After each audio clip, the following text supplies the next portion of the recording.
Hello, everyone. It's the Historical Gamer. You can call me Matt, and welcome back to the Single Malt Strategy Podcast. This is episode 20, kind of a milestone episode for us, actually, to get to 20 episodes. And I'm joined today with the Strategy Wargamer. You can probably also call him Jean. How are you doing today, Jean? Not bad. How you doing, Matt? I'm doing well. We hit number 20. Number 20. It's a great week here in the Midwest, as I understand it. You're in the middle of a move yourself. You're moving up the coast to the Big Apple. Yeah, back to home. So have to get a job up here, and figure get back to family and friends, and plus all the only thing I'm missing is. Man, I miss my there's this brewery that's in Virginia, Norfolk, and I miss it. And the last beer that I brought up I drank it like 2 weeks ago. So if anybody has any El Wapo in Virginia, please feel free to send it up to Brooklyn, please. Just any random address in Brooklyn, like maybe you'll get it right. No one else lives up there. Get in touch with me. I even got in touch with the brewery. I was like, listen, is there any way you can ship this up to me? And they're like, we're working on it. We'll let you know. And I'm like, seriously, I would pay double. There is a code that is code for nope. We're working on it. Don't worry. Trust us. I haven't run into too many good Brooklyn beers. So if anybody has any recommendations, I'm up. I can't give you any recommendations on Brooklyn. If you come out to the Midwest, I've got some for you. But anyway, that's exciting for you. Given we're already talking about alcohol, I guess we might as well kind of start off with that. This is the Single Malt Strategy Podcast, so we do have a bit of an alcohol theme to our podcast. What are you drinking? So, because this is episode 20, I decided to wanted to give that Scotch. I told you I was going to give it a try. So I went to the bar and I said, you know what? This is a historic day. It's number 20. She was like, the bartender had no idea what I was talking, but I said, get me a good Scotch. And she comes over and she says, I'm going to get you a Macallen. I said, I have no idea what that is, but you can bring that over. And I have a total understanding of what you have been mentioning and the beauty of the flavor of what Scotch can bring to taste buds. That was incredible. Oh, well, I'm glad to hear that you enjoyed. I believe it was Macallen, not McLaren. It's not a race car, but I'm glad that you enjoyed it. Do you know what year it was or what vintage it was?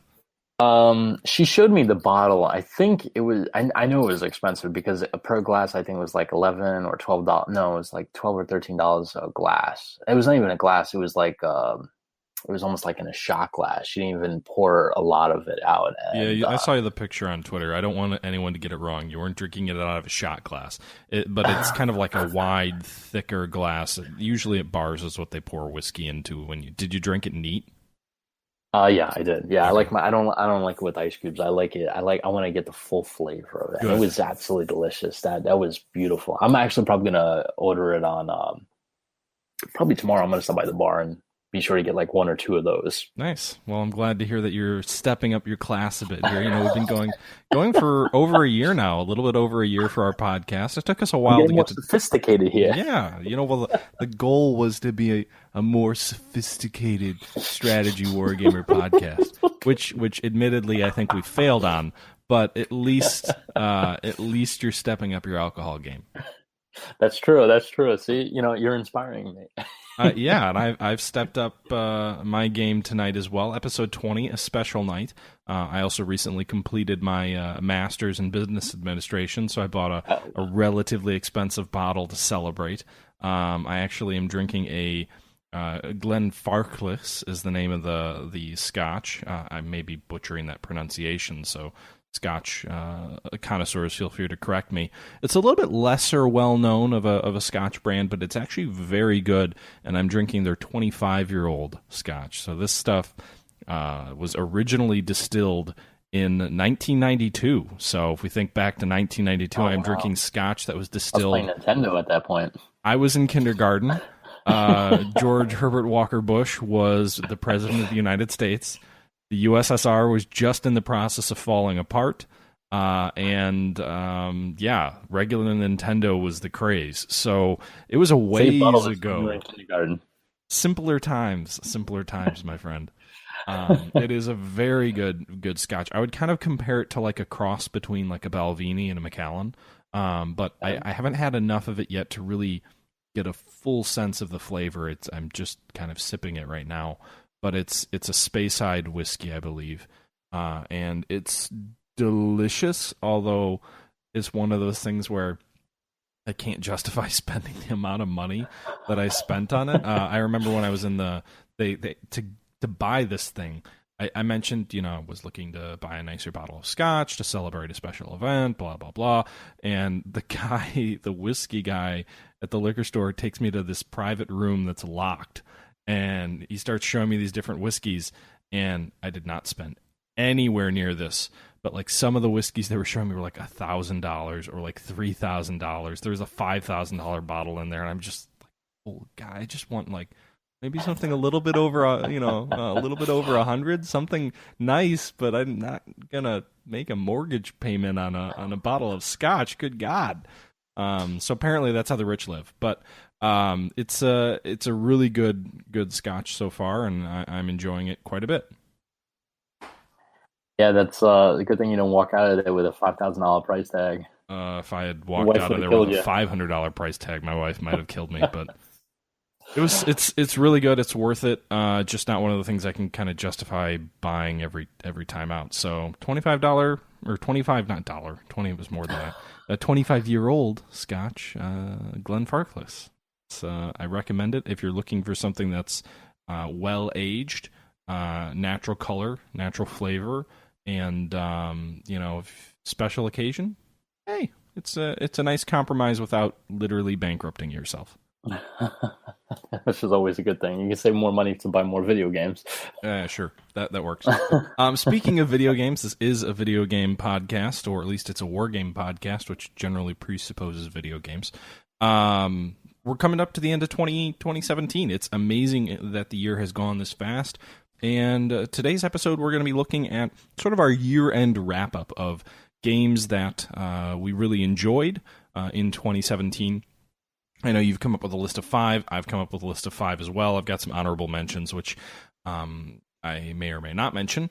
But I think it makes sense to kind of spend most of today's episode just kind of discussing what did we really enjoy in 2017.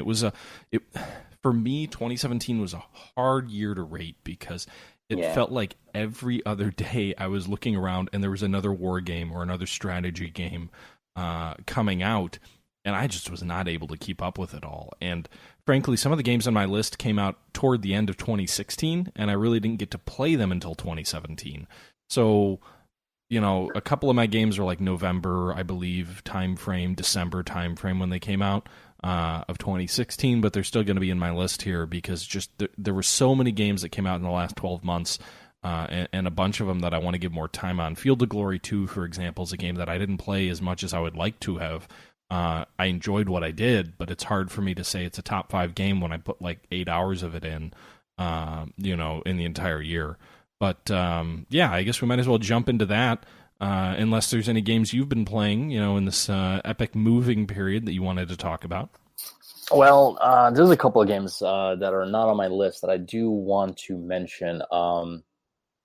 Actually, no, 2 of them are actually on my list, so I'll save that for then. But so today's an interesting day. I have not been able to download it because I've been going between Jersey and Brooklyn all day. However, Civilization 6 has hit the App Store. It's on iPad. And it kind of blew me away. Literally, I was walking out of my job today. I was like going through Twitter, and people were talking about Civilization 6 on iPad. And I was like, that's not possible. Like, this Civilization 6 is a huge AAA game. There's no way that the iPad can play it. However, apparently it is on the iPad, and I didn't load it on my iPad Air 2 yet. But from what I've seen, it's not the same quality as the desktop version. So if people are like looking like, oh wow, I can play the full Civilization 6 on my iPad PC Air games 1 forever. Yeah, exactly right. Screw Hurrah, mobile hurrah. gaming. Down with ARM. So I don't know if so I'm gonna put this in your corner here. So I want to get your opinion. So if you have Civilization 6 right on your Steam account, is it worth it to buy it again for mobile? Would you do it? If you, I know you have an iPad, and I know you. I Um, have the original iPad mini that I use mainly as a reading device, and I'm probably not going to buy a new iPad anytime soon. So I'm probably a bad person to ask that question. Generally, I don't like buying games twice. I don't think I would buy it twice. I don't do much mobile gaming though, so I'm probably not your target audience. Um, it'd be interesting is if games, and I know it's tough to do this because like Apple doesn't want developers doing this because they can make a percentage off every sale, and the developers don't want to make less money.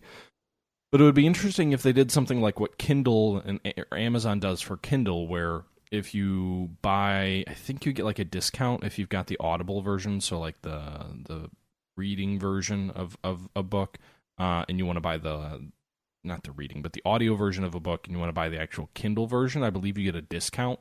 So it'd be interesting if they had some kind of thing like that where it's like, oh, link your Steam account with your Apple account, and if you purchase it here, you get a discount if you already have it over in the other place or something like that.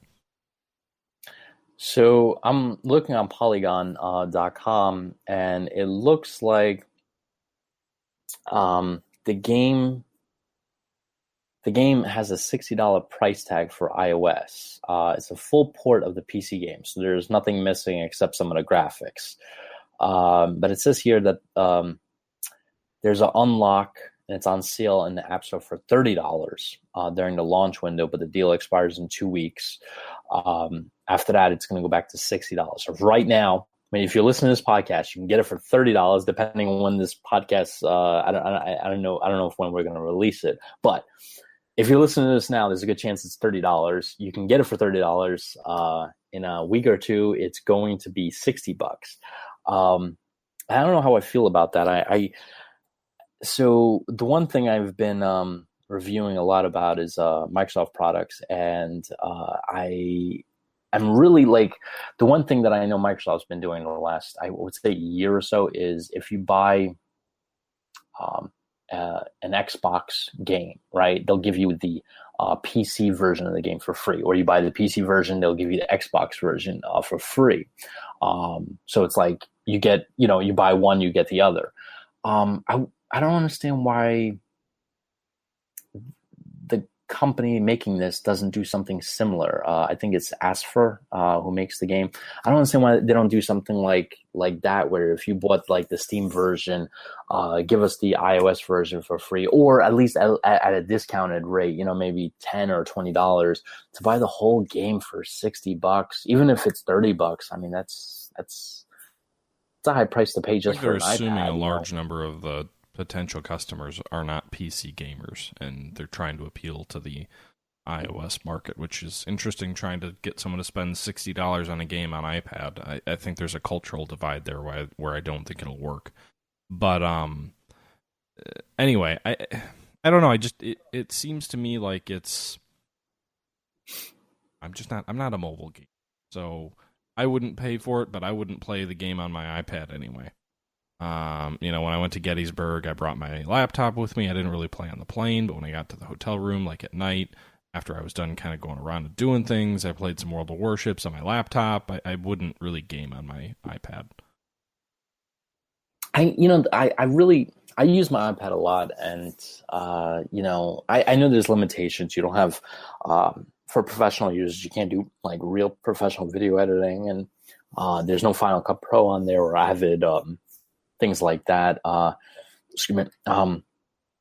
But I guess the thing that bothers me is like going back to your point is like, we discussed in a previous podcast, but like gaming on tablets, on iPad has gone down, like, and the developers It's and a cultural publishers. thing, though. The people, and this isn't the purpose of the podcast, so folks, we won't linger on this, but people who game on iPads in general, or at least a larger number of people who game on iPads, are not PC gamers. They don't have, well, I shouldn't say they're not PC gamers. I don't know that. But the expectation of buying a game or spending money on iOS or any mobile product is a very different cultural expectation than paying for games on PC. A large number of people the vast majority of people will not spend $20, $30, $40, $50, $60 on a game at face value. They might spend that on I don't like using the word pay to win, but they might spend that in a free-to-play game where you get to download it, play it, and then buy perks, but they're not going to spend that kind of money on a ticket, like on the sticker price of a game in mobile. And it's a cultural thing. A shrinking, equally concerning, a shrinking percentage of people on PC also will not pay face value for a game, which has other implications, but it's not to the point where people won't fork out money just to download it in the first place. So I think it's a cultural thing, and I don't know what the answer to that is, but it's interesting to see them try to release Steam or release Civilization on the iPad. I don't think it's going to succeed, but I guess if they do it in the future, maybe it'll prove me wrong. I agree with you. I mean, I think honestly, if this Civilization came out, what they should do is every 20 turns on it should be free to download, and then each generation you get into, you've got to buy a $5 pack to move into the next historical era. well, you get the first 60 turns for free. So it is, you can download the game as 3.14 gigs, and really? you get the first 60 turns for free. So I might do that. I thought it was 60 up front. But the only problem is it's not available for iPhone. So if it's only for iPad. How much can you really cram into one of those screens, though? That's true, but if I'm paying $60 or $30, whatever the sale price, find a way, put it on the iPhone. I want my cake and eat it too. That's the thing. That's the debate we have every podcast. You want total control of everything. You want to be Skynet. You want to design the game while you're playing. I did work for Apple, so you want to design the game while you're playing it. And that's kind of your mentality. I don't necessarily agree with, but anyway, moving on. So Civilization coming out on iPad. Anything else you've been playing or poking around with? I have, and there's this one game. I guess maybe I'll start going up the list because it's on the bottom of my list. Well, hold that thought. We'll set up the list in a minute. So, at least on my point of view, I haven't actually been playing a lot lately, but one game that I've kind of fallen back into is Order of Battle. Just released a new expansion, Order of Battle Panzerkrieg, which is really interesting because it looks at the Russian front after the war starts to turn against the Germans. So it's the Russian front post-Operation Barbarossa, all the way through Kursk. And they tied it up so that you can actually play Order of Battle Blitzkrieg, which is basically a campaign pack that looks at the invasions of Poland, Norway, France, the early war stuff. And then you can link your core units, because it's like a Panzer General type system where you build up a cadre of sort of core forces you carry over battle to battle. And you can take the forces you build up in that DLC pack and carry it over into Panzerkrieg, which is kind of a cool thing. They did that with Rising Sun, which is the Chinese campaign for the Japanese. You can feed it into the core game as well. But I've been playing a lot of that lately, finding myself enjoying Order of Battle. But other than that, not playing a lot of games recently. I've just been kind of busy with some real-life stuff going on. But as you set up for yourself, we're going to be playing Gettysburg: The Tide Turns a little bit. A little bit. I'll admit I feel left out by that game. Just let down. I tried to play it again. I tried to go back to it to see if some of the bugs they had were fixed, and it feels like they kind of fixed a lot of the game-breaking bugs, like not being able to move from day 1 to day 2. That stuff seems fixed. But I'm just really underwhelmed by the way the AI performs in that game. And I know every game, generally, you can break the AI if you find out what it's not good at or Total Wargame AIs are just like, they're brain dead.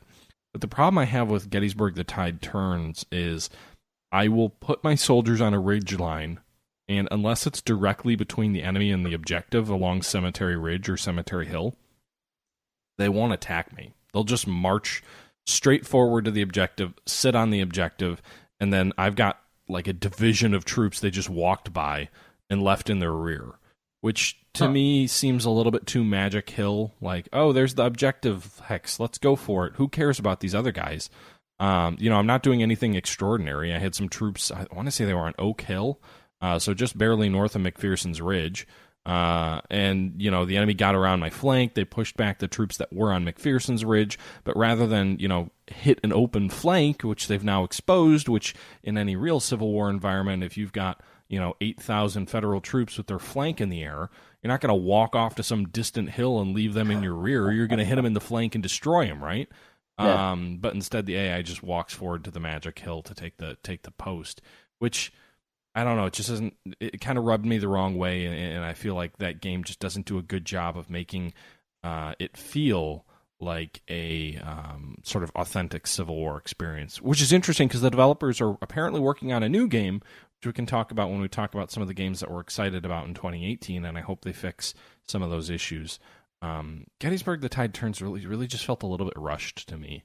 Considering that it took like 3-4 years to make it, I always get surprised by that, and I agree with you. It's felt rushed, but 3-4 years. I think part of it also is right. Like Matrix and Slytherin weren't the original developers. It was Shenandoah Studios. Then Shenandoah Studios went bankrupt, and then Matrix acquired the assets and made a commitment to launch the game for the people who had pledged for Gettysburg on Kickstarter. And I wonder if some things got lost in translation. I don't know how much of the game was coded originally by Shenandoah, if Matrix had to go back and recode everything.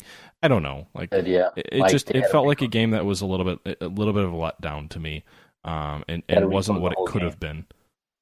Yeah, it was because when I was talking to a couple of guys that I know at Shenandoah at Slytherin, they had to recode the whole game, and I give big props to Slytherin because if it wasn't for them, whoever was a Kickstarter for that game, or he was even interested in that game, it just would have faded into the mist. Slytherin saved that company and ensured that people who Kickstarted that game got the game at least. So I give big props to them because,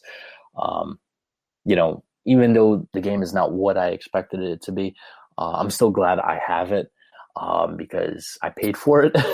So I'm glad I got something for my money. Yeah, you were in the like $80 tier or something like that, weren't you? Yeah, I was supposed to get a board game and everything like that, but that whole company, I don't know how it feels and looks like. I almost feel like playing the game, like I would rather be playing a board game versus someone when I'm playing that game. Like I don't mean to rag on it too much, but I love the art style in the game, but I feel a little bit let down by the end product, and I think if it had been released as a board game, as you kind of include, their initial intent was to do that, I think it would be a more enjoyable experience because, if you're playing against a human, and certainly the play-by-email option gives you that, but I just think, to me, that would be more appealing because the visual aesthetics of the game are brilliant, but some of the other bells and whistles just feel like they were kind of either half done or done a little bit quickly, and I don't get the sense that it really has a lot of support. So we'll see how this new game they're working on turns out. Hopefully, given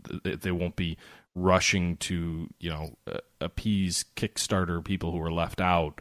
Hopefully, they do it right, but. With that being said, why don't we go ahead and turn over to our top 5 games of 2017. These games are not necessarily games that were released, at least in my list's case. They don't have to have been released in 2017, but at least for me, it's kind of games that really sort of defined gaming in 2017. If they came out late 2016, that's fine. But, what came out or within the last year-ish, and what did you play a lot of? What were your thoughts about it? Why did you like it? And kind of go from there in terms of a top 5. And why don't we go ahead and, it sounded like you had a couple of games that you really wanted to talk about, so why don't you go ahead and, in no particular order, share one of your top 5 games, Sean? Well, so I started my I spent the last probably couple hours in the bar, and I was trying to go over the list, and I said, there was a couple of games in 2016 I want to include, but I was like, you know what, I'm going to keep it at 2017. So, just an honorable mention, I think Strategic Command World War II War in Europe is an incredible game. But I think I mentioned that last year, so I'm just gonna stick with the list that I made here. So the top number 5 coming up. I'm going to have to say Squad Battles Grenada. And so this game it's not even, honestly, you could actually pick this up right now. It's not even, you don't even have to pay for it. You go to John Tiller's website. You could Google just John Tiller software. And on that website, you can go under demos and stuff like that and download this game. And it comes with like about a dozen scenarios, and you could play the U.S. invasion of Grenada. And I really love it because I think John Tiller's reimagination of basically how to fight squad battles, squad conflicts is the perfect way to do it. Like the way he designed squad-based battles is perfect. There's no like parallel in the industry. He designed it perfectly. And one thing that he included in this game was, what do you call it? One thing he included in this game is, if you guys are familiar with Heartbreak Ridge, it's an old Clint Eastwood movie. I don't know if you guys are familiar with this, but it came out in the 80s, and Clint Eastwood plays this guy called Gunny Highway. And he takes command of this, demoralized Marine unit that's really slacking. They're drinking, they're, partying, all this stuff. And he builds them up into a elite Marine force using Marine ideals and all that stuff. And the movie's incredible. Force Recon, right? Yes, exactly. And the whole, there's 2 or 3 scenarios in this game that, I was going through some of the scenarios. I'm like, all right, so I have a squad here. It's run by a gunnery sergeant highway. I'm like, oh, that's really weird.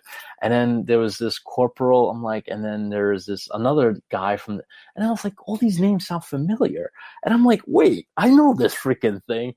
And I read the description. Apparently he took some of the, I'm not going to say he took, because that's going to put him in some hot water, but he was inspired by the movie to include some scenarios that were from the movie. So I thought that was really cool. And it was really, it really got me motivated to play this game. I played it a bunch of times, and it just, every time John Tiller comes out with a squad-based battle game, I really enjoy it because the mechanics of it, and also how many games do you know that have been released about the conflict of Grenada? Like, he covers conflicts that there's no games on. Like, I think this is probably the only game out there on Grenada, right? Can you think of any games that are based on Grenada? No, but it takes me back to episode number 5, and I should play a harp now. Takes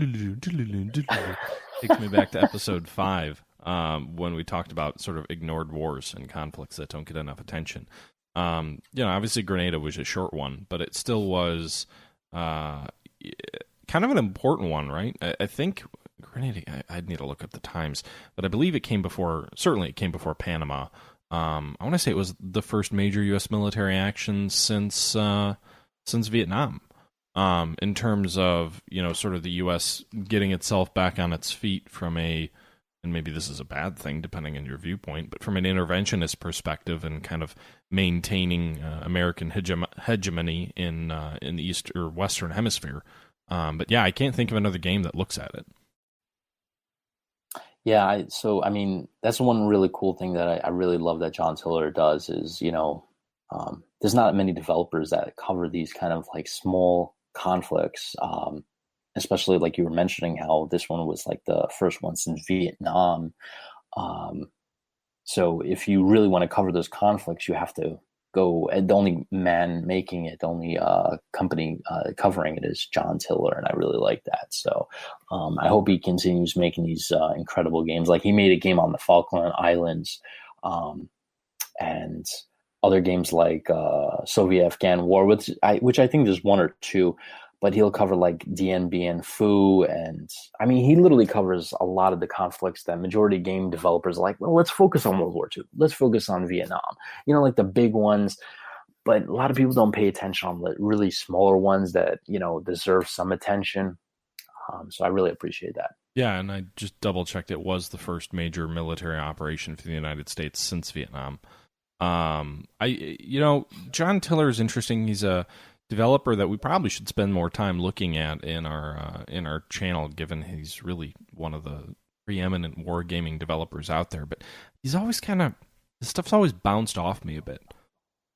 I have part of it, some of his Peninsula campaign games. I've got his, I want to say Atlanta, and also his Peninsula. Sorry, some of his campaign series, and I've got Peninsula and Atlanta, I believe.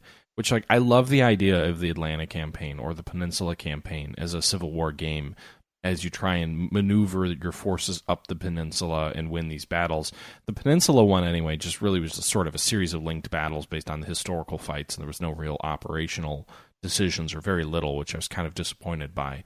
But I think the problem with either of those games that I've played is just their scope and their scale is so goddamn massive that I never finish a battle, because it's just like, all right, I don't really want to issue orders to every single one of my regiments when I've got 100 regiments on the field, and I'm telling half of them to do nothing, or I'm telling them to march. Like, I wish there was a division command where I could just say, all right, go here. But yeah, some of the squad battle stuff might be interesting to look at, especially Grenada, the smaller sized wars or conflicts might be more manageable at sort of his incredibly detailed look of combat. Yeah, I agree with you. I mean, if he designs a system, like I think on Civil War, like he goes up to company, maybe a brigade. I think he goes up to like the Max's brigade level. Well, and for the Peninsula campaign, where the Union Army had 120,000 men and the Confederates had 90,000, I'm sorry, that's just a little bit much. Yeah, they're literally covering like a couple hundred units a turn. I mean, that's what makes the Peninsula campaign so awesome as a setting, is the scale. The Union Army, I believe, was larger during the Peninsula campaign than it ever would be during the rest of the Civil War, and the Confederate Army was larger than it ever would be at any other point during the Civil War. And 7 days of continuous fighting is kind of cool too from a Civil War perspective. There really, until the Overland campaign in 64, there really wasn't an equivalent, but it's just at some point enough is enough. Like, I play War in the Pacific, and this felt more daunting than that. Yeah, I completely agree with you. I think he needs maybe like the interface also uses some. Well, not quite that. I wouldn't go that far, but the interface leaves a little something to be desired too. I'm looking at trying to figure out how to set up a virtual machine on my computer so I can run some old Windows 95 games that won't run on Windows 10, even with the compatibility mode. But if I ever really want to feel like I'm playing Windows 10, 95, all I need to do is load up a John Tiller game, and hey, I'm right back there. Yeah, I mean, his games do that. That was one of the things I kind of put in my Squad Battles Grenada like review. First impressions, I was like, listen, like the top part of the UI needs to be redone, because there's like 2-3 dozen boxes, and I don't know what each one does, and it's not like it's not intuitive, so that kind of needs to be like redone. So, but I think like he does it just to make one of the most detailed squad-based, or company-based, or battalion-based, or brigade-based, whatever war games out there. Like when he made Gettysburg game, and if you want to play probably one of the most detailed Gettysburg games, where you can commanding individual companies. I thought you were going to say individual soldiers. You never. like if you're really into the battle, like I'm really into the Battle of Gettysburg, obviously, because I go there 5 times a year. This would be a game that I would love to play because it's like I can command, Company D of, the 69th Infantry, 2nd Division of the 2nd Corps. I'm probably getting the names wrong, but just bear with me. Of, the Army of the Potomac. And say Corps and Division behind it, and you're fine. Yeah, right. Who's going to check? But yeah, no, I hear you. I mean, Tiller is someone that I'm sort of deriding him a little bit, but on the flip side, he obviously has a loyal following. He's been around for a while. He's got a lot of games out there. He's probably something that maybe we should even do an episode around some of his games.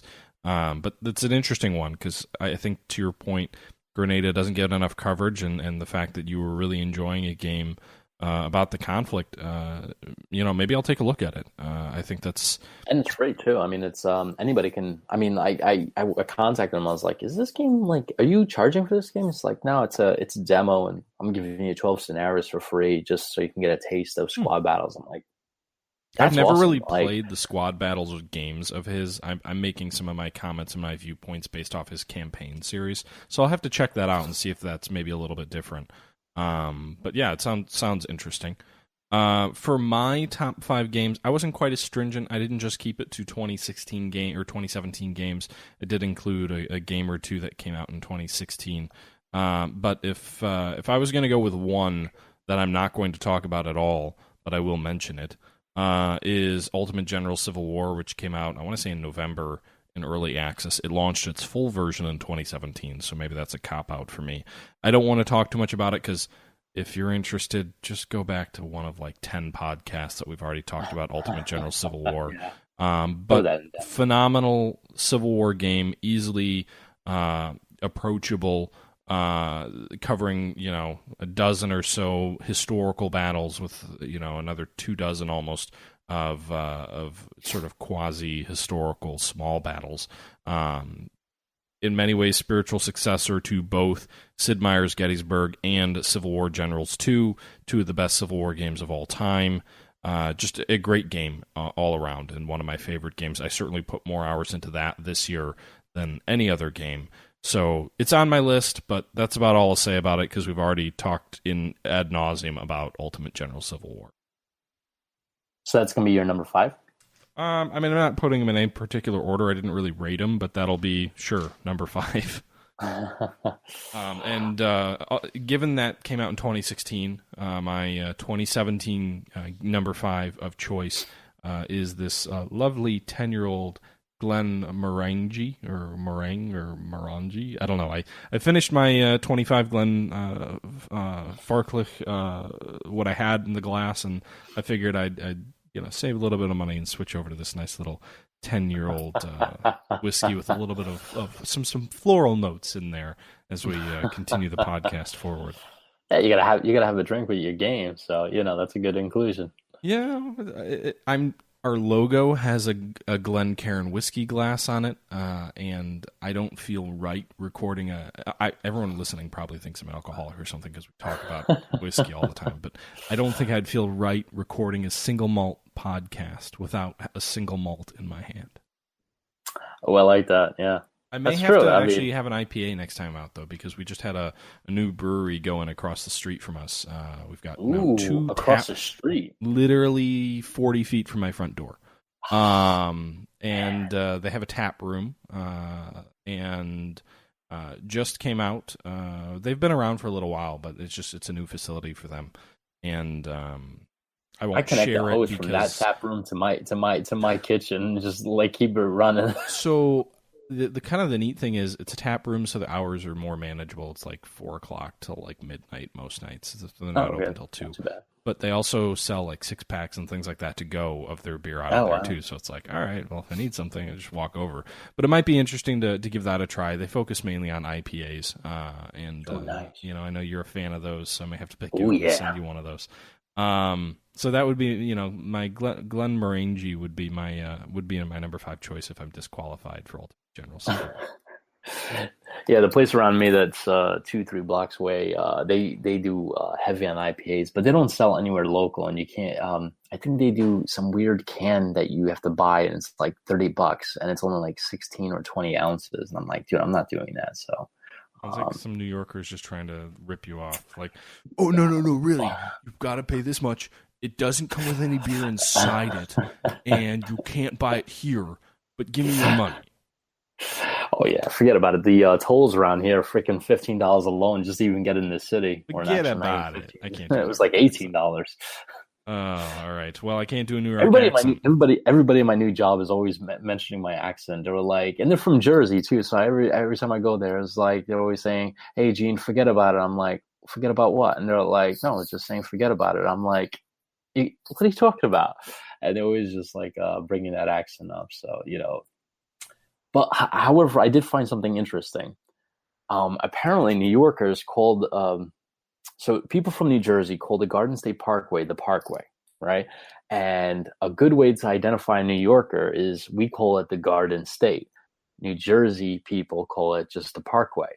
And she says, I automatically can tell the difference between a New York and New Jerseyan just by the way they describe the Garden State Parkway. And I was like, oh, okay. I was like, so you guys really don't like New Yorkers? Like, no, we don't like New Yorkers. I'm like, that's good because we don't like people from New Jersey. So it's like a little war going on. All right. Well, coming up next week in the What New Yorkers Don't Like podcast, Jean shares his thoughts about people from New Hampshire. Oh, they're good people over there. Get some nice breweries up there. Man, they're the good people. They're good people. A lot of my friends are from New Hampshire. Moving on. So that was my number four. I like the way you put that. You should do like some movie kind of intros. Dun, dun, dun. All right. So this is going to be maybe kind of a surprise to you all. So number 4 has to be Field of Glory 2, and it's by Slytherin and Matrix Games. And the reason I put this on there is because I was looking for a game that could do a better job or a more immersive job than like Rome Total War. And I couldn't find a game until I played Field of Glory 2. And when I played Field of Glory 2, and believe it or not, there's a number of reasons why I feel like it's better than Rome Total War. But I would say probably the number one, the top reason is it gives actual numbers. Like when you're commanding a legion and it gives you, this legion has 3,800 troops and it's fighting this other unit that has 5,800 troops. Those are real numbers. And I can identify with that. It's not 180 Roman legions against 120 barbarians, which that's does not like real numbers. Those are because the only reason they put 180 or 120 barbarians is because that's all they can fit in the engine. Your graphics card can only support that in Rome Total War. So I feel Field of Glory 2 is more immersive. When I play the historical battles and I see like the map and I see the amount of troops are in each legion or barbarian unit, it kind of makes me understand the battle much more in depth. Instead of reading a book, I can see the battlefield and I can see what Julius Caesar saw. I can see 3,800 here, 5,000 there, the quality of troops there, versus, well, I brought this huge army from Italy and it measures 400 men. Wow. Why can't you, and I'll do this sometimes in my own head anyway. Why, when you play Rome Total War or any other game that has a limited number of troops that they show, why don't you ever assign what would be a historical number to them? Because the reason I ask is, sure, Field of Glory tells you there's 500 men there. They really only show you like 20 guys on the screen. It's not like you're really getting the cinematic look and feel of what it would look like with those kind of numbers. So, what I kind of mean is, all right, why don't you just assign a number based on what you know? A single unit for a Roman unit in Rome Total War might only be 200 men, but if it's a legion, that's 6,000. You could literally create a number and put that on there for yourself in your brain. Yeah, but I mean, I would have to do more. I don't know. It's not as immersive, I feel like. I would have to do more math. Say, all right, so this one is 100. There's 20 sprites on here. 20 times this number would give me the actual representation. So when one soldier, like I'm already like, like down the road, I'm already thinking about it. And I'm like, all right, I'm totally not immersed. I'm gonna have to do You all want me this to do math. math? Forget about it. Exactly. You do a better accent than I do. Oh, but okay. No, that's fair. But I mean, but Field also of Glory like is a good game. I've enjoyed the limited amount of time that I've had with it, and I would have included it on my list if I had played it more this year. But it's a lot of fun, and it covers a topic that, honestly, Matrix and Slytherin doesn't do a lot of games looking at sort of the Roman era. Ajod had a couple of Roman games, but really, and they had sort of Legion, which was more of a mobile game, at least in recent years. But they really don't have a lot of games that look at sort of that period of time. So I think it's a refreshing change of pace for a developer that really spends the majority of their time, anyway, based on my gut, on between modern wars and World War II. I think there was something you said in the last podcast, or maybe the one before that, where you were saying how, like, when units clash and they attack each other or they're engaged in melee conflict. And I think I mentioned something like that in the last podcast, where, like, I was trying to pull a unit that was already engaged in combat with the barbarians, whatever, and they wouldn't go. Like, they're stuck until, the conflict ends.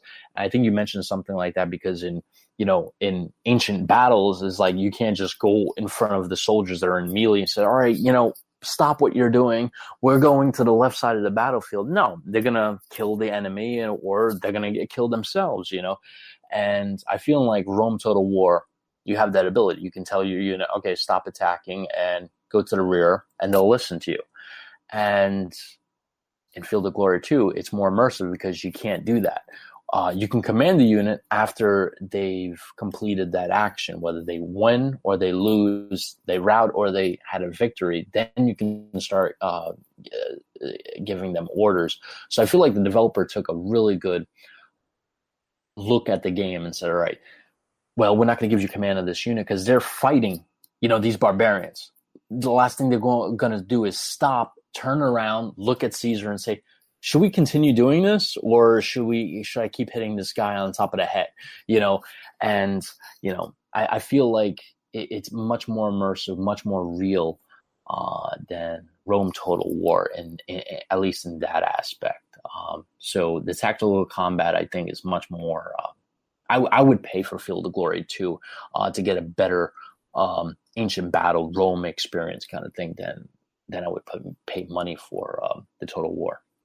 Okay. Yeah, no, I mean, that's fair. I think it's what I've seen of it's very good. I've enjoyed my time with it. I just haven't had enough time with it to put it in my top 5. If I was moving on to my number 4, it would be Cold Waters, which I know we've also talked about before. Oh, yeah.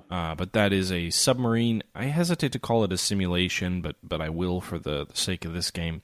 A submarine simulation which puts you in the shoes at this point in time of an American submarine captain in a hypothetical war with the USSR, either in 1968 or 1984. It has a sort of, you maneuver your sub around with your WSDA keys, and it's a little bit arcadey. It feels like the old Red Storm Rising game from 80s or early 90s.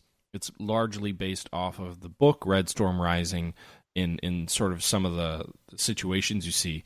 But it's a lot of fun. It's a submarine simulation game that there aren't, frankly, enough of them out there, and gives you some real sort of tactical feelings of how sonar buoys are used, or how you handle a wide range of threats and targets. And it gives you kind of a different feel between the 60s and the 80s, right? The 80s campaign is very high-tech, very modern. You've got incredibly deadly wire-guided torpedoes that are also fast. You've got rocket-fired torpedoes that enemy surface vessels shoot at you and kind of close in and drop directly below you and then acquire you before you have time to maneuver.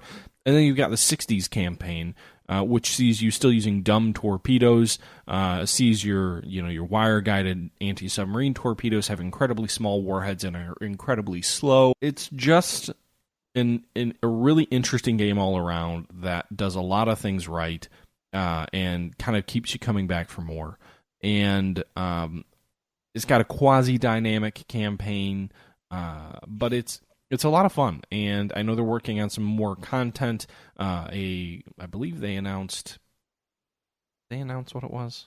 I don't know if I should say because I already know what it is. But they did announce they're working secrets. on some. Yeah, no, they announced it. They're working on a South China Sea theater in the mid-1990s, which I'm a little hesitant of. To me, again, they're sticking. Maybe, I'm not sure. They haven't given more than that.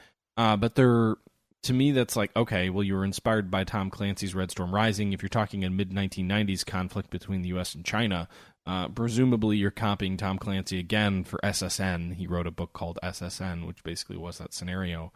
I worry that campaign isn't a good fit. The Chinese Navy at that period was very out of date. The U.S. Navy was the pinnacle of the world. At least during the Cold War, there was a bit more parity. You're talking about moving 15 years further in U.S. tech, while the Chinese stay, basically using 60s and 70s tech. So I'm worried about how compelling that campaign will be. I would have loved to have seen a modern-day South China Seas campaign. But nonetheless, they're continuing to develop. They've just added friendly shipping and sort of neutral oil rigs and things like that. So they're making it more and more sort of immersive and complex, and I'm excited to see it. The only thing I really wish they would do is I believe they originally said they were going to do a USSR campaign where you play as a Soviet sub-captain. Oh, yeah, you told me about that. There have been a lot of mods that have come out that let you take on Soviet subs, but you're fighting Soviet subs with Soviet subs. They need to do a Crimson Tide mod. That's what they need to do. So I can fight Commander Hunter and launch those ICBMs. So we're talking about a submarine simulation game that puts you in the shoes of a captain during the Cold War, and John's immediate impression is, no, screw that noise. I want a mutiny simulator.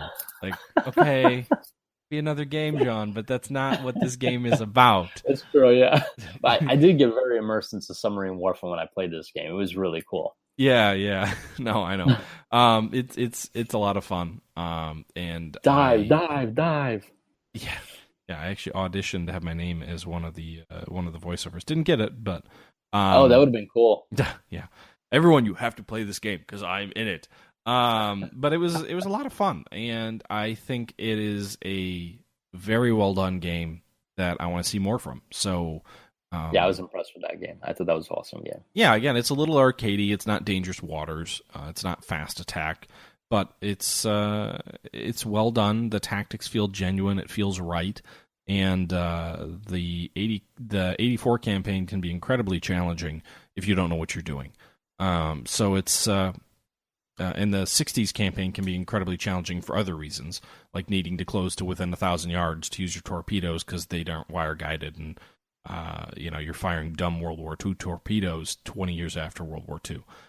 So it's a lot of fun, and if you haven't played it, I recommend checking it out.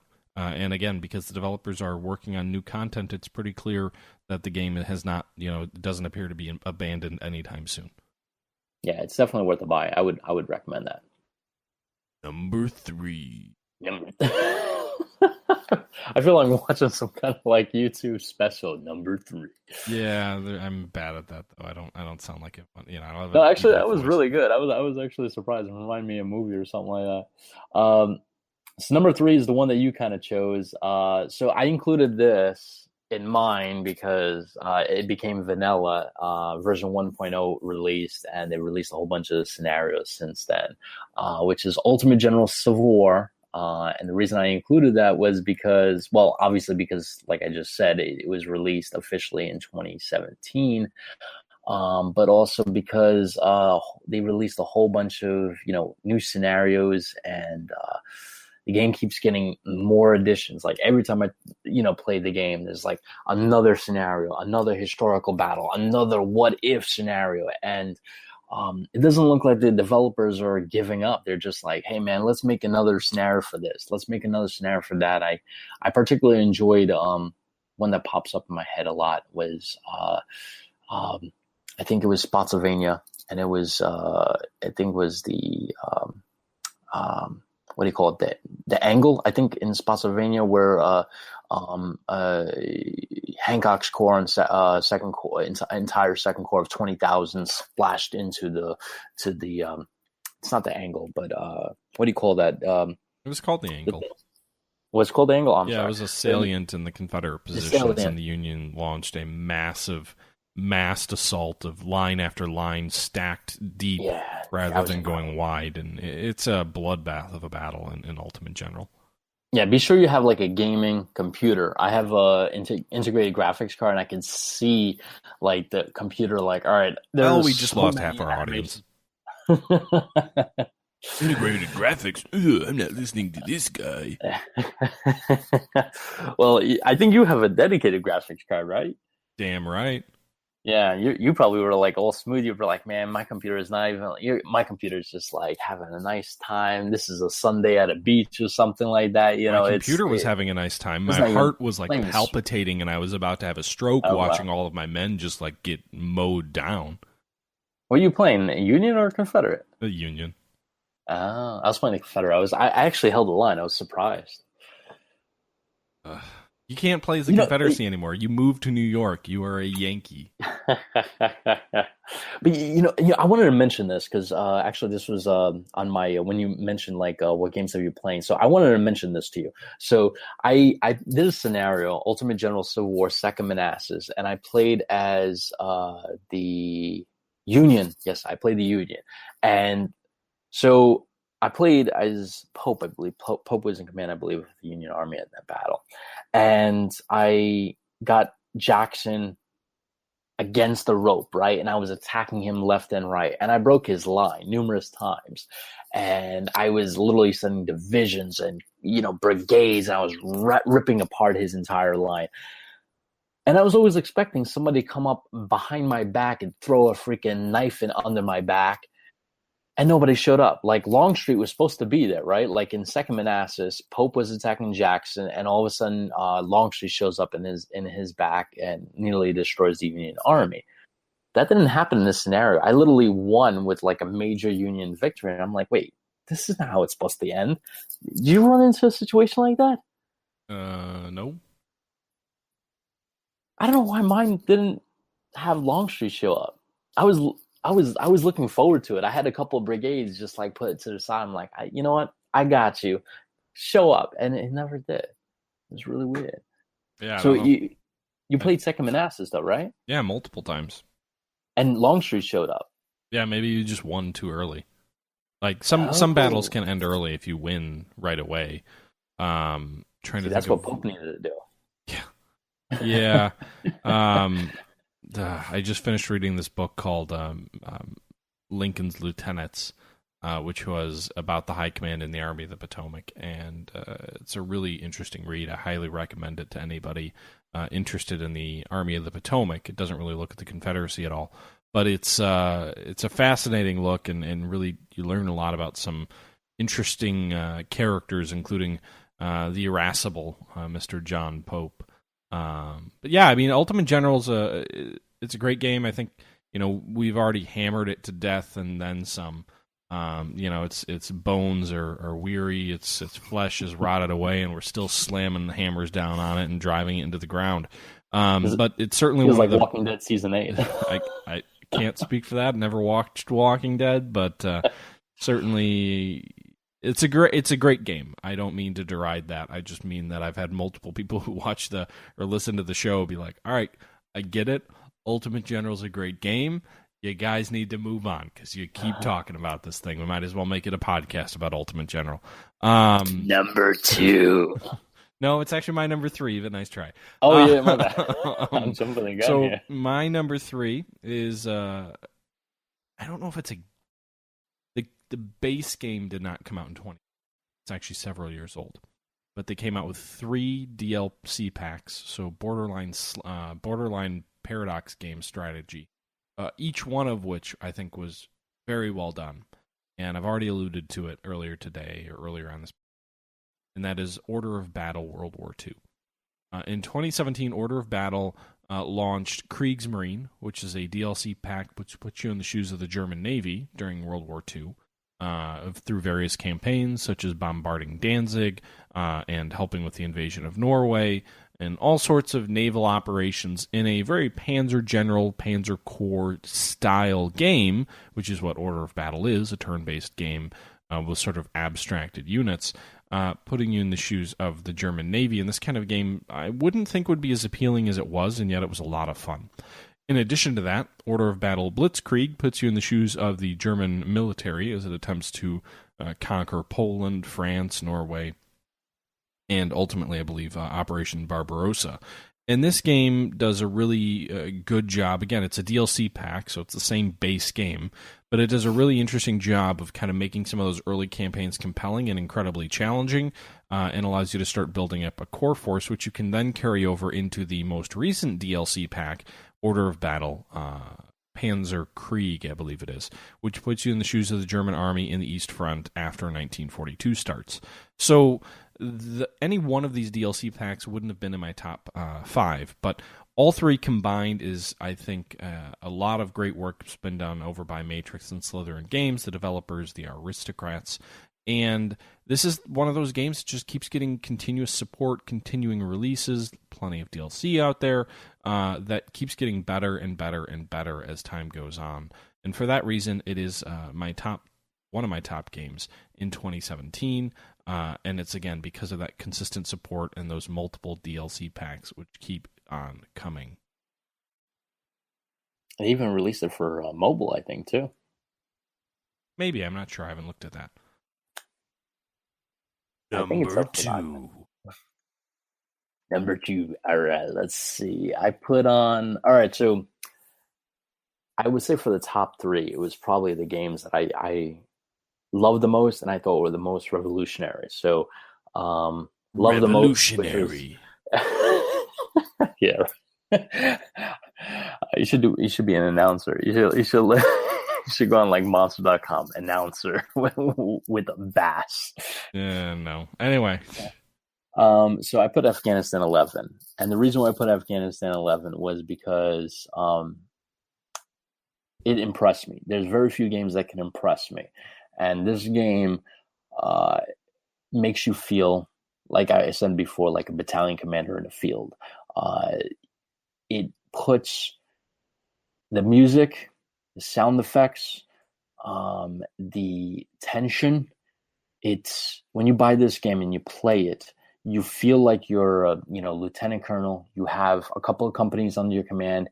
You have this impossible task of rooting out insurgents, and you feel the frustration. It's like you're picking up the paper every day and it's like, 5 American soldiers hit, an Apache gone down, and you feel that. You feel like you are dealing with that on a daily basis and that frustration. And I don't think there's any other game that can represent insurgent-based warfare better than that game. I think Afghanistan 11 was the perfect game.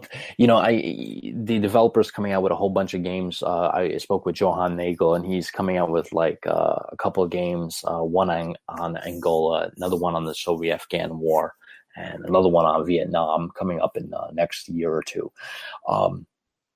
But I feel like Vietnam 65 was like his, gave you a taste of insurgent warfare. It was good. It was not as great as Afghanistan 11. I think right now, if you want the best counterinsurgency war game, there is nothing better than Afghanistan 11. It has revolutionized that type of strategy wargaming to a level that I never thought was possible. And I literally still pick up this game. I have the iPad version. I have the desktop version. I still fire this game up, and it does the same thing every time. You don't get tired of it. Every time insurgents pop up, fire at your Apaches. You get pissed off. You're like, screw this. Let me get a couple of F-16s in there, do some strike bombing. Let me throw some companies on some Blackhawks. We're going to go to town. And when you get there, you realize the insurgents just disappeared, and you get that frustration, and you're like, you know what? Let's get some ESSA. And it just goes and goes and goes. And I love that.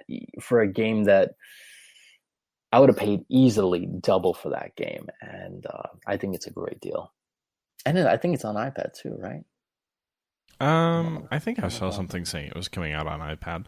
Yeah, Afghanistan. I'm glad you brought up Afghanistan 11. I don't have a ton to add to what you've already said, but it's one of those games that I would have included if I had played it more. But I didn't play it for lack of wanting to play it. Just it was one of those things that came out, and then a whole bunch of other things came out around that time period. But it's really a good game, and I think it deserves a lot of credit for being one of the few games out there that really attempt to model insurgent warfare, attempt to model counterinsurgency. I don't know if it gets everything right in that vein. I still think it's a little bit too formulaic to truly capture, the war in Afghanistan. I don't know if any game has ever captured, tribal leaders telling Americans that their rivals are actually Taliban when they're not, just so the U.S. will eliminate their rivals for them.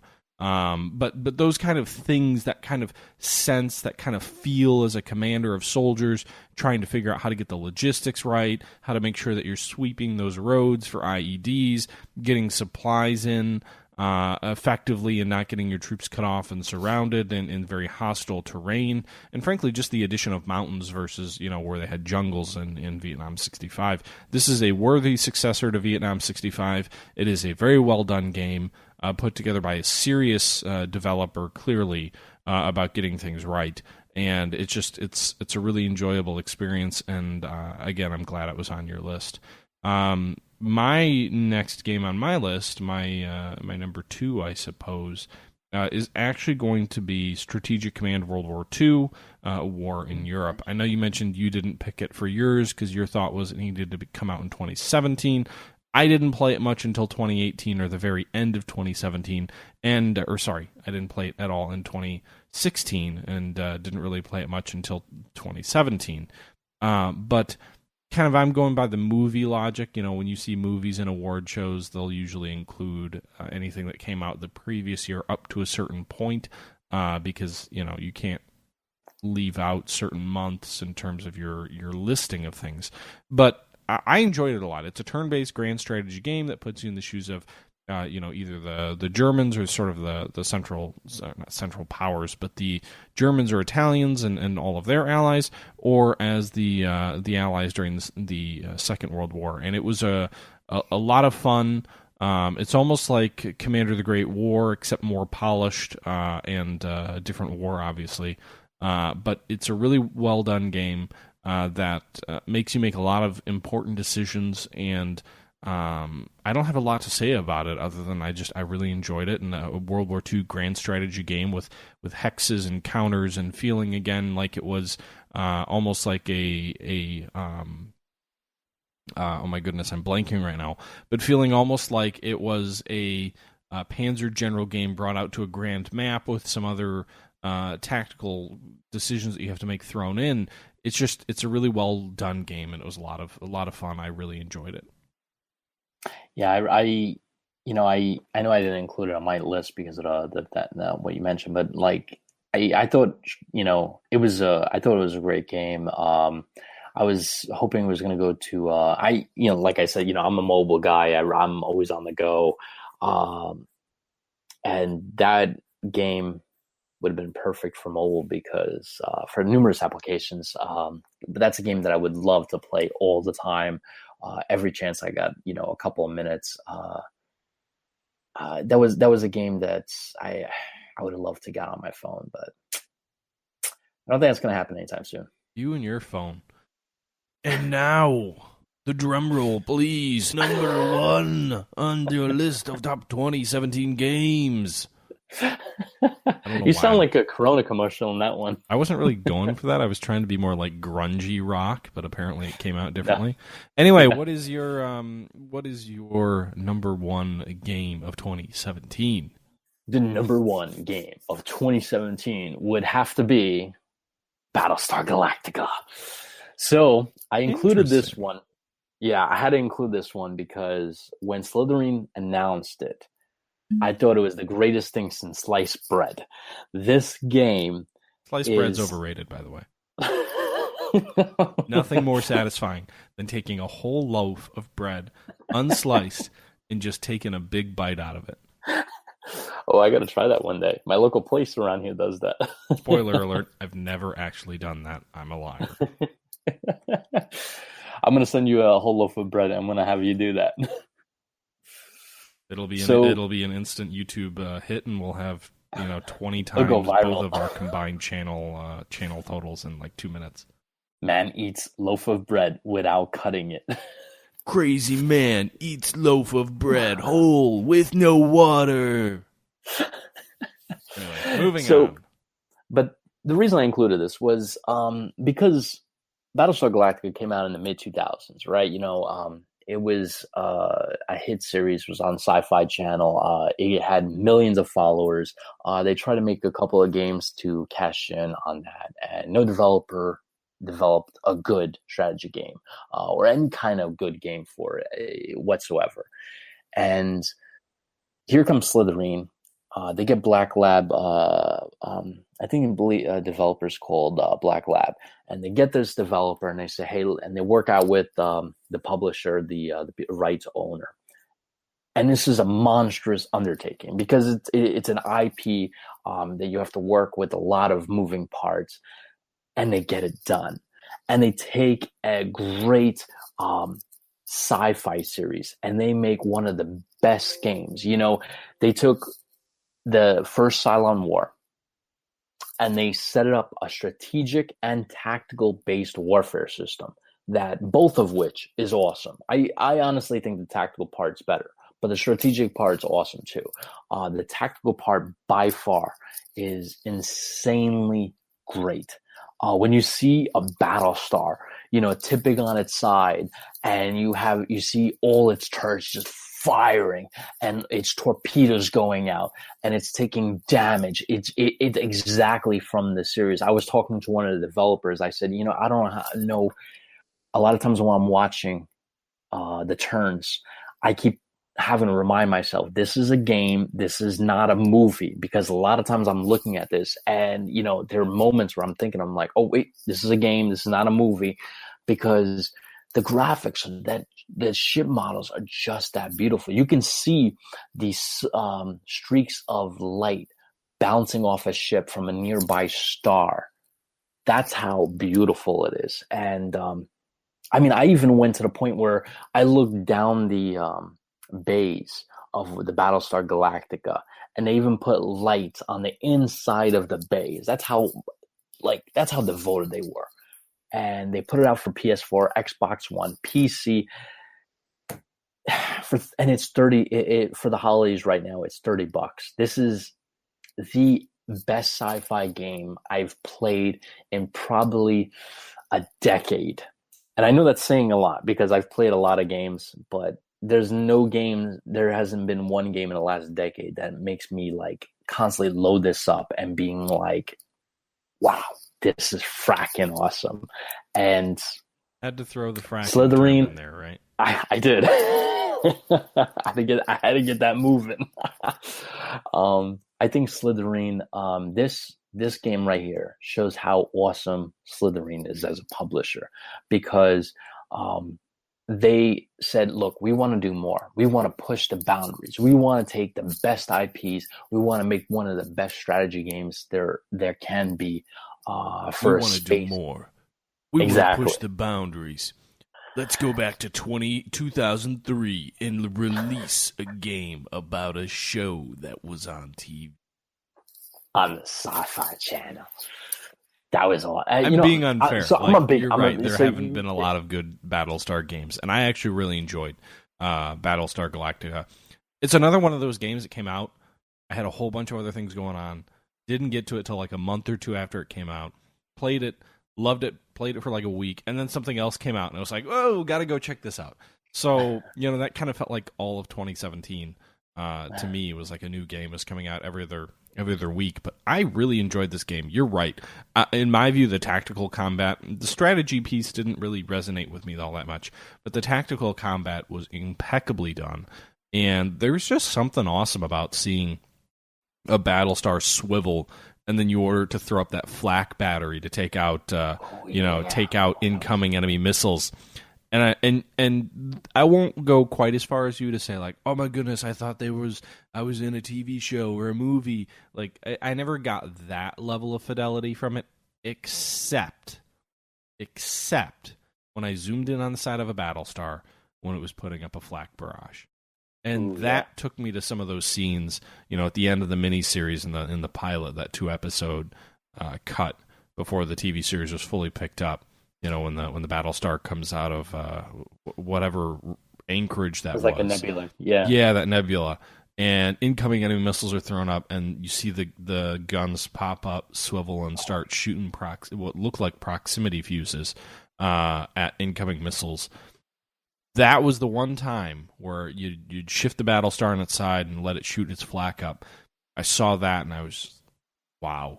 They really built a great game here, something that I need to come back to and need to spend more time on. But I'm glad it was in your list, because it was, in my opinion, one of the standout strategy games of 2017. And, I think Slytherin and Matrix did a great job to bring this game to market. But Black Lab Games, I believe, was the company that developed it. It was a labor of love, clearly.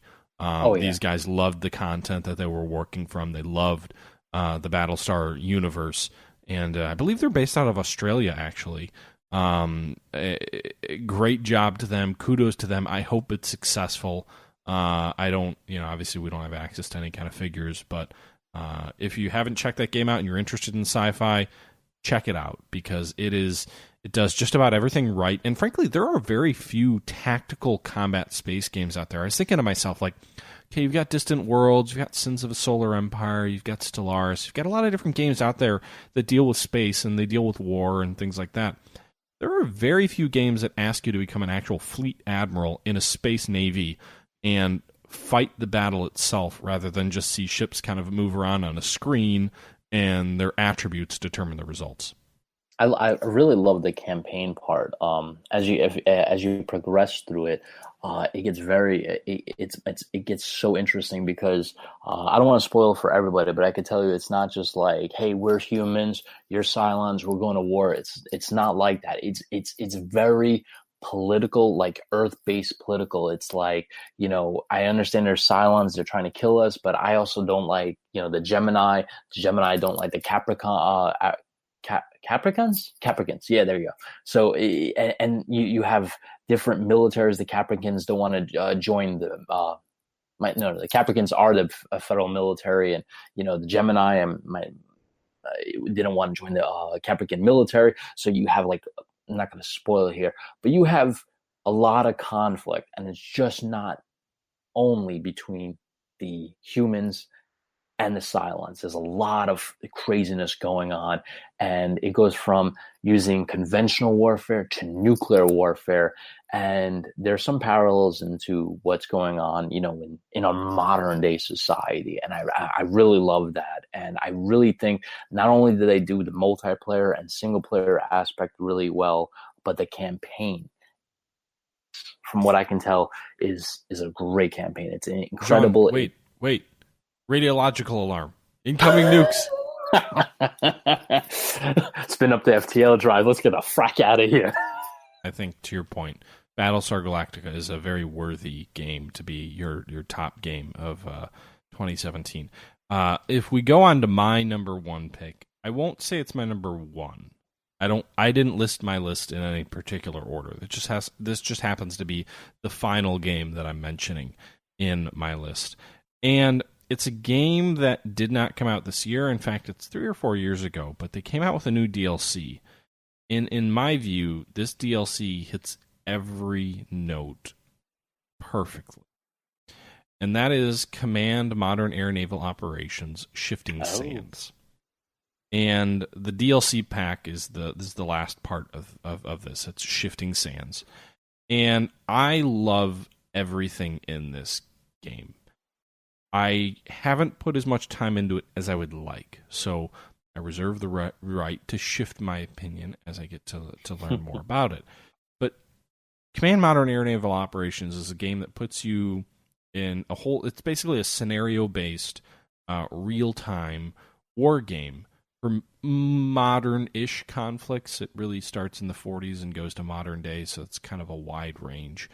But Shifting Sands takes the Command, which is really the spiritual successor to Harpoon, takes that game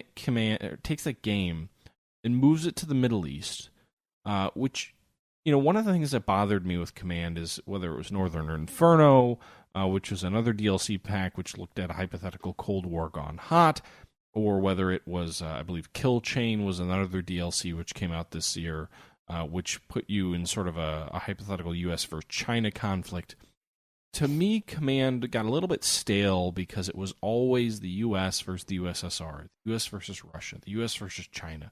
It's always the U.S. versus basically a red country, China or Russia. And Shifting Sands takes that game and puts it in the Middle East. So it's almost the perfect, for a game that has literally 4,000 plus aircraft in it, hundreds of different ship designs in it. Just an immense amount of detail behind it. And the spiritual successor to Harpoon.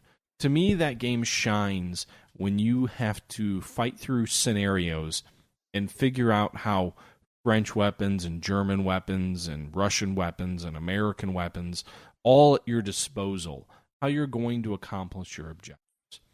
And Command Shifting Sands does that in a phenomenally effective way and tells a conflict that isn't just a stereotypical red versus blue. You've got Russian equipment, you've got French, you've got German, you've got everything under the sun.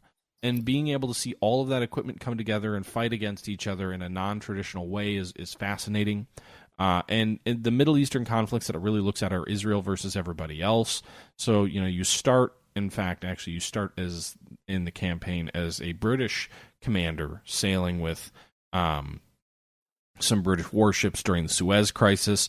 You graduate onto the 1864 skirmishes before moving on to 1964 sort of skirmishes between Israel and Syria, moving on to the 68 war, the 73 war, Yom Kippur.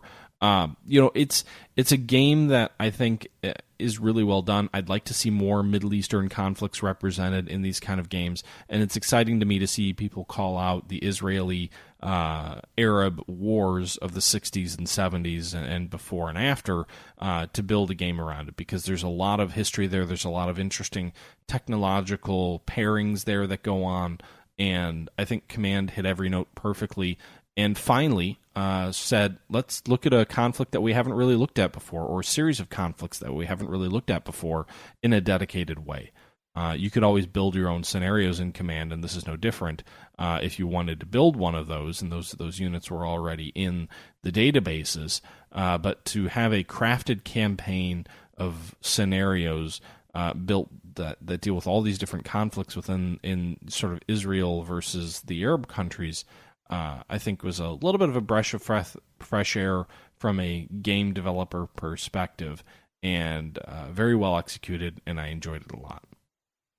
The one thing about that game is, I was going through while you were mentioning it, was there is a scenario, looks like, where you can perform the like historic mission of the Israeli bombing of an Iraqi nuclear reactor. It has a screenshot where it says it's a long way from Edzan Air Base to Baghdad and the Ozuriak complex. Yeah. But getting there is just the easy part. So that's something that I would love to play, because I think I read a book or watched a documentary about that one mission. I thought that was a crazy mission. Yeah, Command is the ultimate what if or reenactment platform. It allows you to create literally any scenario that you can think of. And where it really shines is airstrikes or naval combat, or some combination of that. It doesn't do a great job of land combat. It's not really built to specialize on that. But if you're looking at recreating historical airstrikes anytime after the late 40s to modern day, this is a perfect sandbox simulator. I know you're always looking for sandboxes to play in. This is that. And, it doesn't do as great of a job on operational stuff, The scenarios tend to be over a couple of days, or even fewer, or even less than that. Some of them tend to be over just a certain number of hours.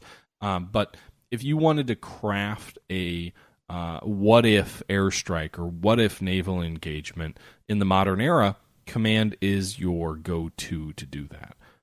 The developers actually signed a partnership, I think it was early this year, with the Pentagon. They're doing some work there. I think they've got a professional licensed version of the game as well.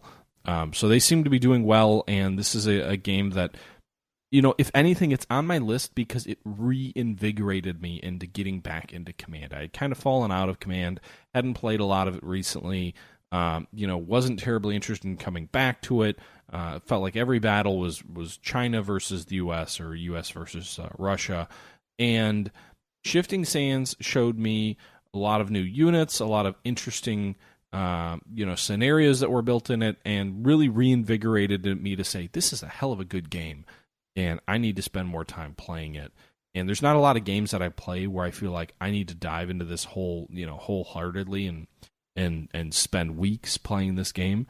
But the DLC pack, Shifting Sands for Command Modern Air Naval Operations, brought me back into this game, made me really reappreciate this game for what it is, and I absolutely love it and adore it. And I hope they do more of these kind of conflicts. I would love to see other lesser-known conflicts really focused in on, and a little bit less of the U.S. versus, superpower wannabe in future iterations of Command. It looks like because of the holiday sale, it's the whole bundle. You can get Shifting Sands and the original game for $41.74, or if you just want to try out the game, it looks like it's $26.39, 67% off for Christmas. So yeah, it's part of the Steam sale. So Command, I feel like it's always on sale, but Command. One of the other things I like about sort of the business decisions that they make there is Shifting Sands is a standalone DLC pack. So you can just buy Shifting Sands and play those Middle Eastern scenarios with those Middle Eastern units and create your own scenarios with all of the equipment that comes there. You can just buy Shifting Sands, or you can just buy Kill Chain, or you can just buy Northern Inferno, the other DLC packs. But you can also buy the base game of Modern Air Naval Operations, which gives you all the units between the 40s and the modern day, and then buy these as sort of add-ons where you can play it within the game. So it's got a really seamless method of, you can get a bite-sized piece of Command if you want by just playing Shifting Sands, which is really focused on the Middle Eastern conflicts, or you can get the whole grand shebang and pick up the base game of Air Modern Naval Operations. But it gives you multiple avenues into, hey, if you don't want to spend a ton of money up front, give the DLC a try. It gives you access to a limited period of time in a limited geographic area, but it really gives you the sense of whether you're going to enjoy the whole game if that's something you're looking at. Yeah, it seems like a great deal. I mean, you're getting like a massive game with all these scenarios for really low price, and I think the Christmas season is like the best time to get these games. I mean, for all these games, all the ones that we talked about, Battlestar Galactica is for $30, and then Afghanistan 11, I think, is for under $30 itself. So I mean, for $90, you can get literally 3 of the top games out there. And that'll get you through all of 2018, because you never know how 2018 is going to turn out. I'm sure it'll be even better, and I think that sets us up nicely for our next episode, which we're a little bit too far into this one to carry over to our next episode. But I wanted to put together a top 5 list for most anticipated games of 2018. If I look at my list, I've got 5, but then I've also got a sort of honorable mention where I was coming up with, all right, what are games that aren't in my top 5? And I have another 5 games, actually 6. Wow. So I have 11 games that I'm incredibly excited for, and that has been the most that I've been excited before in any year in the past. Like, I've never, for strategy and war games, to really focus on what are the games I'm excited about coming out next year. Too often you don't hear about the game till it launches, so getting excited ahead of time is difficult. This year was a challenge to figure out what I wanted in the list, not a challenge to find 5 games that have already been announced before they came out. So I think that'll be a great episode looking at kind of what we're excited about in the coming calendar years, but I think that'll have to be for another episode that we'll come back to. Those are my 5 games. So if we go back to top 5 games of 2017, for me, we had Ultimate General Civil War, we had Cold Waters, we had Order of Battle and the various DLC packs that came out with it, Order of Battle Blitzkrieg, Order of Battle Panzerkrieg, and Order of Battle Kriegsmarine. We had Strategic Command World War II War in Europe, and we had Command Modern Air and Naval Operations, specifically the Shifting Sands DLC or expansion pack. Those are my top 5 games of 2017. Did you want to recap us with yours, Jean? Mine was Squad Battles Grenada by John Tiller, Field of Glory 2, Ultimate General Civil War, Afghanistan 11, and Battlestar Galactica Deadlock. Now, I do want to mention something, because as we were going through the whole list, I do want to mention how pretty much 80% of all the games that we mentioned are all by Slytherin. So I just want to point out, like, a couple years ago, well, like maybe like 4 or 5 years ago, I thought, like, Slytherin was great, a good company, and, they're making some good games.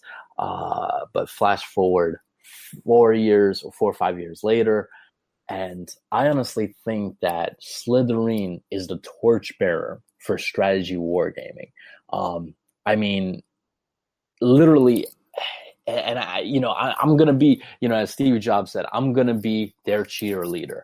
I'm going to be Slytherin's cheerleader, because honestly, the games that they are developing, like, I get so motivated about it.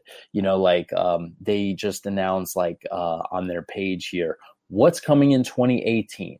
And they've mentioned Close Combat, The Bloody First. They mentioned looking forward to that, by the way. I've never been a huge Close Combat player. I played a little bit of the original Market Garden one, but I'm really intrigued by that.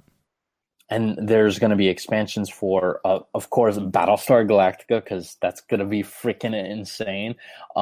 There's going to be releases for Desert War, Brian Kelly's Desert War, which I looked at, which looked pretty interesting. Panzer Corps 2, which that's going to be based on the Unreal Engine 4, which a lot of, if our audience is not familiar with, hopefully it won't be another Panzer General 3D, which was one of the greatest flops in those types of games in history.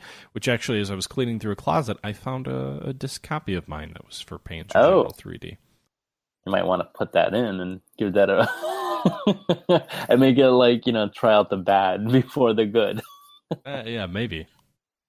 But no, I think this is going to be incredible. And the cool thing about it is they're using Unreal Engine 4. So this might be a great port to go from, when you're using Unreal Engine, it's a lot easier to make a Windows, Mac, iOS, and Android game all at once. So if it's not at least really 15 years old, aged in traditional oak casks, then it's just swell.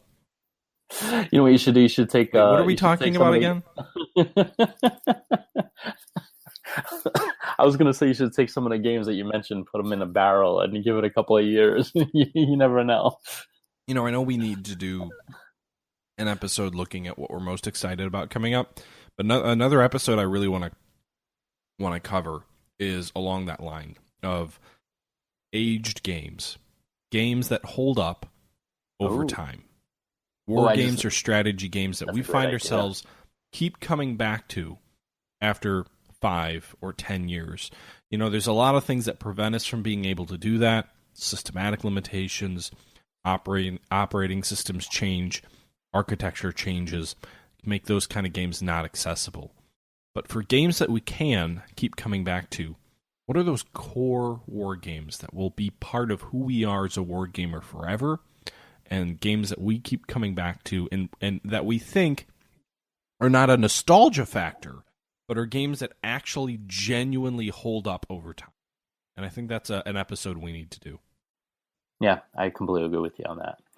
But anyway, now, talking about games that, like you were mentioning, that Well, I guess this came out of nowhere, but so I don't know if you guys meant I mentioned this in a previous podcast, but I just saw this on a website. Slytherin released Strategic Command Classic World War One.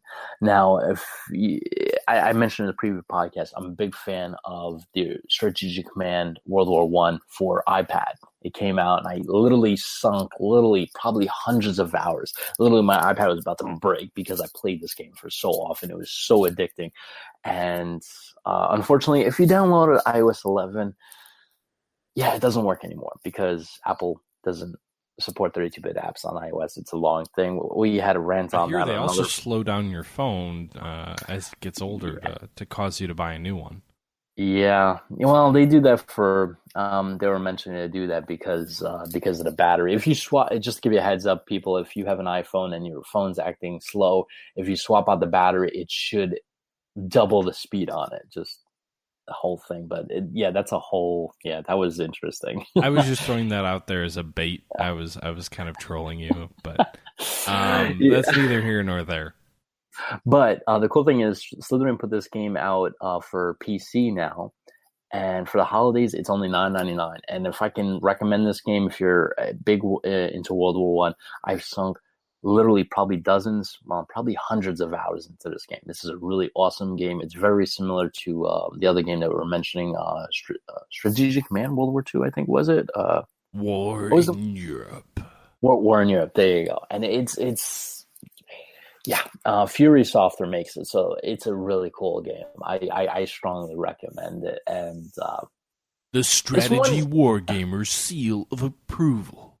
That's right, because you know what? When you buy this one, it ain't going away in a year or so. You know, this one's gonna last you for a couple of decades. Famous last words. As long as you buy it on Windows, because you know what's funny? I can still play games from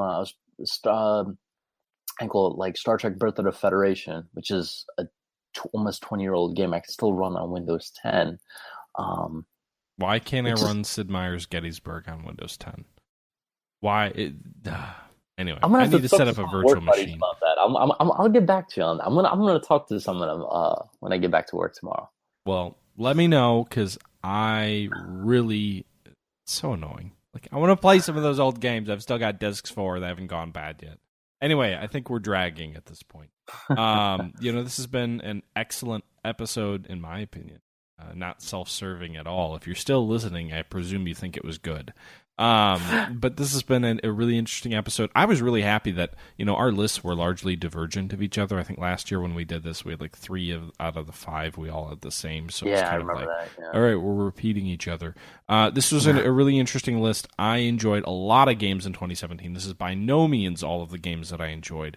There were way too many strategy and war games that came out. I think we are in a golden age of strategy and wargaming, and I hope to see that continue into 2019. But I think that's probably enough for all of you guys, if you're still awake, to absorb here today. So any last words, Jean, before we head out? The only thing I would say is the next episode, I got some really amazing recommendations. I'm sure you have, because you got like 11. I got about 5 or 6, but the 5 or 6 that I have, they're going to be wild, because some of them are not rumors, but like solidified rumors that it's going to come out. One that I'm going to see if Matt can comment on, because I have a feeling he knows something. We're going to say that. I know. I don't know if I know anything. I probably can't comment on it if I do know anything. Insider trading. I'm going to report you to the SEC. Well, I think that sets up a good sort of teaser for next time around. But I appreciate all of you for tuning in once again. This was episode 20. We've made it 20 episodes. We are 1/5 of the way to 100, guys. We are only at this pace 4 years away from episode 100. So when I'm in my mid-30s, and when John is... don't even mention that. Don't even mention that. It's too late because you just said it. Imagine what a 20... Well, let's say next time around, if we get to episode 100, I'm going to buy a 30-year-old Scotch. Ooh. So Ooh, I like that. it'll You know either what? still If have we been get to distilled in 100, 1992 because it will have been 5 years between episode 20 and episode 100, or it will be even older, maybe even brewed during the brewed. You don't brew whiskey. when we get During to the 100, Reagan I'll do the same administration. thing with you. Will you shave your head? Well, I don't know if I'll go that far. I'm about to lose my beard, so I don't want to lose too much hair. Lose your beard or lose your beer? Because one of I'm those is I'm losing acceptable. my beard, unfortunately, because I call it I'm switching fire departments. So I call it this current one I visited today. They were like, "Yeah, you need to shave that off," and I'm like, "Yeah." Well, So so anyway, this one's going. moving on from my rambling, I want to just thank everybody again for tuning in for 20 plus episodes. I know, it's been a little bit of a challenge the second half of the year. We've been really sporadic months between episodes at times. We certainly want to address that into 2018. So we will certainly work to create a more regular schedule. But in the meantime, guys, I hope again you've enjoyed the episode. Please feel free to always comment. Let us know your thoughts. Leave reviews on iTunes or wherever you get your podcast needs. And until next time, guys, this is the Historical Gamer. You can call me Matt, saying thank you for listening. And the Strategy Wargamer and John, why don't you send us out? See you guys. I will see you in 2018. Bye-bye!